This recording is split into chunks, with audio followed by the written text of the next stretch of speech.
Hi friends, വേറിട്ട വിസ്മയങ്ങളിലേക്ക് എല്ലാവർക്കും സ്വാഗതം. ഇന്നത്തെ നമ്മുടെ വീഡിയോയിൽ കൂൺ കൃഷി ചെയ്യുന്ന ഷെഡ് എങ്ങനെ അണുവിമുക്തമാക്കാം എന്നുള്ളതാണ്. അപ്പോൾ ഈ ഷെഡ് കാലിയാക്കി ഇട്ടിരിക്കുകയാണ്. ഇതിലെ കൂൺ ബെഡുകളെല്ലാം വിളവെടുപ്പ് കഴിഞ്ഞ് കമ്പോസ്റ്റിൽ കൊണ്ടിട്ടു. ഇനി വീണ്ടും പുതിയ ബെഡുകൾ കൊണ്ടുവന്ന് വെക്കുന്നതിന് മുന്നേ ഈ ഷെഡ് ഒന്ന് അണുനശീകരണം ചെയ്യണം. തുടർച്ചയായി ഒരേ ഷെഡിൽ കൂൺ കൃഷി ചെയ്യുമ്പോൾ ഇടയ്ക്ക് ഇതുപോലെ ഒന്ന് അണുനശീകരണം ചെയ്യുന്നത് നല്ലതാണ്. അല്ലെങ്കിൽ കൂണിൻ്റെ വിളവിനെ കൂടി അത് ബാധിക്കും. കൂൺ ഉണ്ടാവുന്നത് കമ്മിയാവും, പിന്നെ പ്രാണിശല്യം ഉണ്ടാവും. ഞാനിങ്ങനെ ഇടയ്ക്ക് പഞ്ചായത്തുകൾ സംഘടിപ്പിക്കുന്ന കൂൺ കൃഷിയുടെ ക്ലാസ് എടുക്കാൻ ചെല്ലുമ്പോൾ അവിടെ ചെറിയ തോതിലൊക്കെ കൂൺ കൃഷി ചെയ്യുന്നവരുണ്ടാവും. അപ്പോൾ അവരുടെ ഒരു പ്രധാന സംശയമാണ് ആദ്യത്തെ വിളവെടുപ്പ് പോലെ പിന്നീട് കിട്ടുന്നില്ല എന്നത്, പിന്നെ പ്രാണിശല്യവും കൂടുതലായി ഉണ്ട് എന്ന്.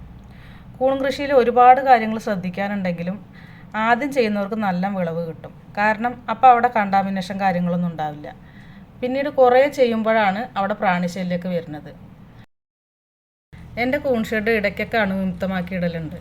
ഒരു 2-3 തവണയെങ്കിലും അണുവിമുക്തമാക്കിയിട്ട് അടുത്ത ബാച്ച് കൂൺ ബെഡ് ഞാൻ വെക്കാറുള്ളൂ. അങ്ങനെ ചെയ്യുമ്പോൾ ഒരു പരിധി വരെയൊക്കെ പ്രാണിശല്യം ഒഴിവാക്കാനും വിളവ് കൂട്ടാനൊക്കെ സാധിക്കും. കൂൺ കൃഷിക്ക് വൃത്തി പ്രധാനമാണ്. ചെറിയൊരു അശ്രദ്ധ മതി കൂൺ ബെഡുകൾക്ക് അണുബാധ ഏൽക്കാൻ. മറ്റ് ജോലികൾ ചെയ്തുകൊണ്ടിരിക്കുമ്പോൾ കൂൺശാലയിലേക്ക് പ്രവേശിക്കാൻ പാടില്ല. എപ്പോഴും കൂൺ ഷെഡിൻ്റെ ഉള്ളിലേക്ക് കയറുമ്പോൾ ഡെറ്റോൾ ഉപയോഗിച്ച് കൈകാലുകൾ കഴുകുകയോ, അതുപോലെ തന്നെ കൂൺശാലയുടെ പുറത്ത് ഒരു പാത്രത്തിലോ ഡിഷിലോ വെള്ളം എടുത്തിട്ട് അതിൽ കുറച്ച് പൊട്ടാസ്യം പെർമാനേറ്റ് കലക്കി വയ്ക്കണം. എന്നിട്ട് ഷെഡിനകത്തേക്ക് കയറുന്നതിന് മുന്നേ 2 കാലുകളും അതിൽ മുക്കിയിട്ടേ ഉള്ളിലേക്ക് പ്രവേശിക്കാൻ പാടുള്ളൂ. പുറത്ത് പോയിട്ട് വരുമ്പോൾ നമ്മൾ കുളിക്കാതെ പോലും ഇതിനുള്ളിലേക്ക് പ്രവേശിക്കാൻ പാടില്ല. കാരണം പുറത്തുനിന്ന് എന്തൊക്കെ ഇൻഫെക്ഷനാണ് വരുന്നതെന്ന് പറയാൻ പറ്റില്ലല്ലോ. അതുപോലെ സന്ദർശകരെ കൂൺ ഷെഡ് കാണിക്കൽ നിന്ന് ഒഴിവാക്കണം.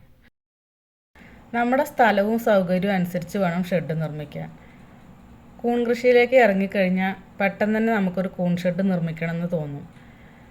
പക്ഷെ അപ്പോൾ നമുക്കത് എങ്ങനെ ചെയ്യുക എന്നുള്ളത് അറിയില്ല. ശരിക്കും പറഞ്ഞാൽ ഇങ്ങനെ വലിയ ഷെഡൊന്നും ആവശ്യമില്ല. എല്ലാ സൗകര്യങ്ങളും ഉള്ള ഷെഡ് മാത്രമേ കൂൺ കൃഷിക്ക് ആവുന്നില്ല.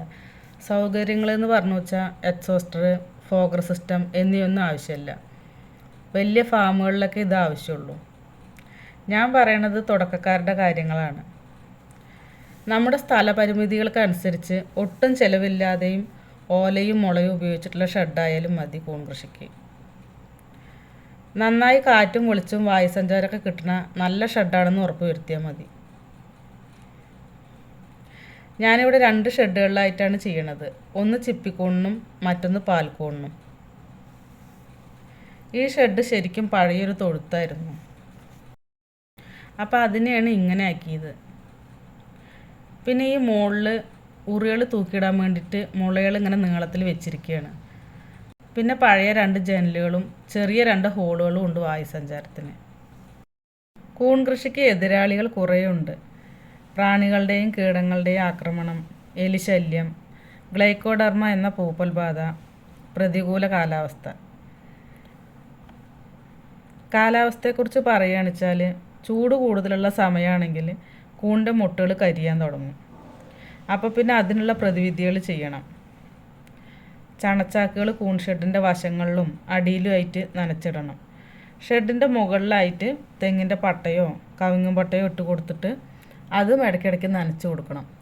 അങ്ങനെ ഈർപ്പത്തിൻ്റെ അളവ് ക്രമീകരിച്ച് തണുപ്പുള്ളൊരു അന്തരീക്ഷം ആക്കിയെടുക്കണം. കൂൺ വിളവെടുക്കാനാവുമ്പോൾ കൂൺമുട്ടകൾ വരുമ്പോൾ ഇതിന്ന് പ്രാണികളെ ആകർഷിക്കുന്ന തരത്തിൽ നല്ല സ്മെല്ലുണ്ടാവും.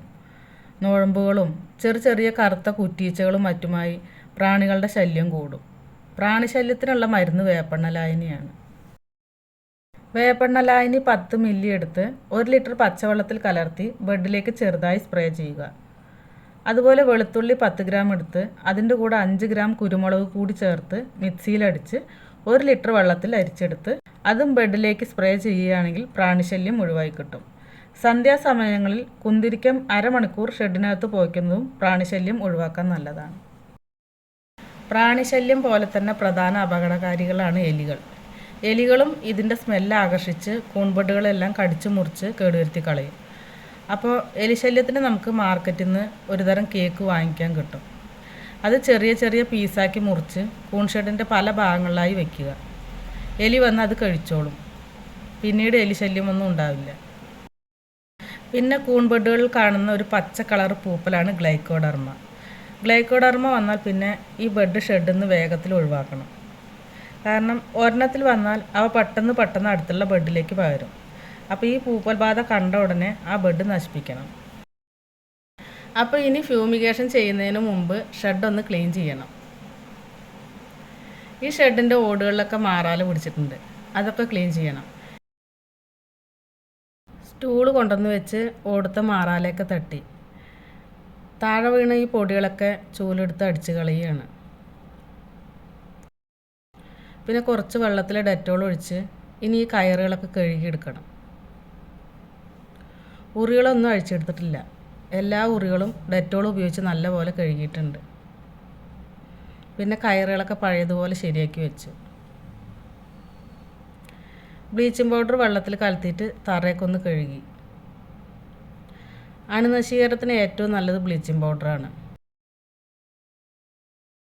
കൂൺ ബെഡുകൾ ഉള്ളപ്പോഴും ആഴ്ചയിൽ 2 പ്രാവശ്യം ഈ തറ ഇങ്ങനെ ബ്ലീച്ചിങ് പൗഡർ ഉപയോഗിച്ച് കഴുകിയാൽ അണുബാധ ഉണ്ടാവില്ല.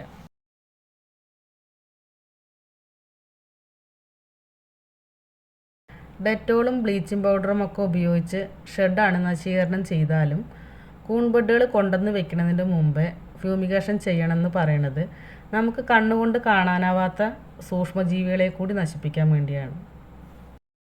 പൊട്ടാസ്യം പെർമാംഗനേറ്റും ഫോർമാലിനും ചേർത്ത് പോയിക്കുന്ന ഒരു രീതിയാണ് ഫ്യൂമിഗേഷൻ. രാത്രിയിലാണ് ഫ്യൂമിഗേഷൻ ചെയ്യാൻ നല്ലത്.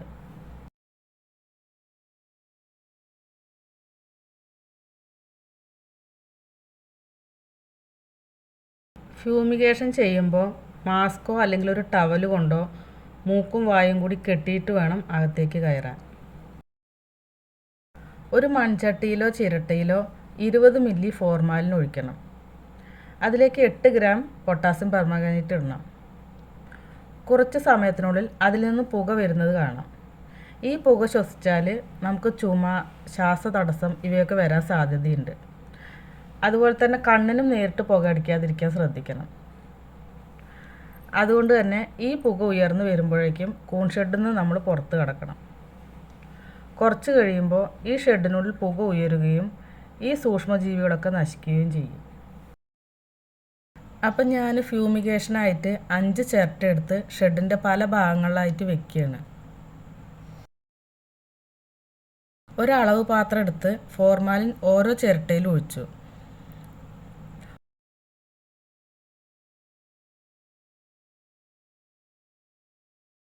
ഫോർമാലിൻ ഒഴിച്ച് കഴിഞ്ഞിട്ട് പിന്നെ ഇതാ പൊട്ടാസ്യം പെർമാംഗനേറ്റ് എടുത്തു. അത് പെട്ടെന്ന് എല്ലാത്തിലും വളരെ പെട്ടെന്ന് ഓരോ ചിരട്ടയിലും ഇട്ടുകൊണ്ടിരിക്കുകയാണ്. ഇട്ട് കഴിഞ്ഞ് അപ്പം തന്നെ ചിരട്ടയിൽ പതഞ്ഞ് പൊങ്ങി വരുന്നത് കാണാം. അപ്പം അങ്ങനെ വാതിലടച്ച് ഇനി നമ്മൾ 24 മണിക്കൂർ കഴിഞ്ഞിട്ട് ഇത് തുറക്കും. 24 മണിക്കൂറിന് ശേഷം വാതിലും ജനലുകളൊക്കെ തുറന്നിടാം. അപ്പോൾ ഈ വീഡിയോ ഇഷ്ടമായെന്ന് കരുതുന്നു. വീഡിയോ ഇഷ്ടമായാൽ ലൈക്ക് ചെയ്യാനും സബ്സ്ക്രൈബ് ചെയ്യാത്തവരാണെങ്കിൽ സബ്സ്ക്രൈബ് ചെയ്യാനും മറക്കരുത്. പിന്നെ നിങ്ങളുടെ അഭിപ്രായങ്ങളും നിർദ്ദേശങ്ങളും കമൻറ്റ് ബോക്സിൽ രേഖപ്പെടുത്താനും മറക്കരുത്.